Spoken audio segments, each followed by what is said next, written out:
ভাইয়েরা আমার, মহানবী সাল্লাল্লাহু আলাইহি সাল্লামের ওপর একজন ব্যক্তি গেছেন তার বাচ্চাকে নিয়ে। একটু খালি ছোট্ট গল্প বলে আমি শেষ করব। তো ওনার বাচ্চা খুব মিষ্টি খায়। রাসূল করিম সাল্লাল্লাহু আলাইহি সাল্লামের কাছে গেছেন, তখন বলছেন যে ইয়া রাসূলুল্লাহ, আমার ছেলেটাকে একটু ফু দিয়ে দেন বা দোয়া দিয়ে দেন, যাতে করে আমার এত মিষ্টি খাওয়ানোর অ্যাবিলিটি নাই, মিষ্টি যেন না খায়। তো ওনাকে 3 দিন পর আসতে বলা হলো। 3 দিন পর আসলেন, তখন ওনাকে হাত বুলিয়ে দোয়া দিলেন যে বাবা তুমি খেও না।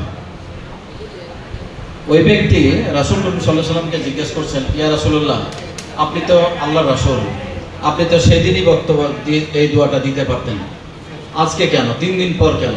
বলছে আমি নিজেই বেশি মিষ্টি খেতাম, পছন্দ করি, আমি নিজে সংবরিত হয়েছে, তারপরে আমি আপনার ছেলেকে দোয়া দিয়েছি। আমি নিজেই ব্লাড দিতে ভয় পাই, কাজে এই ব্লাড দেওয়া ভয় পাওয়া লোকটা যে জীবনে দেয়নি, সেই রকম ডোনারদের সামনে বক্তব্য রাখা সমীচীন হবে কিনা তাই ভাবছি। যাই হোক, ডোনার আপনারা, ডোনার, আর আমার বয়স 59 বছর, আর আমাদের বক্তব্য রক্ত এখন চলবেও না, হবেও না, রিজেক্টেড।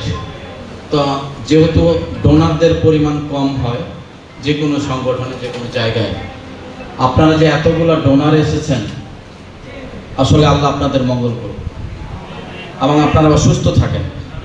আপনারাই দেশের ভবিষ্যৎ, ইয়ংরাই ভবিষ্যৎ, এই যুবকরাই ভবিষ্যৎ। যুবকরাই আজকে এই সুবিশাল বাংলাদেশে এই যে নির্ভেজাল বাতাস আমরা পাচ্ছি, এই জুলাই যোদ্ধাদের, এরা ইয়ংরাই বেশি ছিল। তাই এই রক্তদান কর্মসূচি অব্যাহত থাকুক।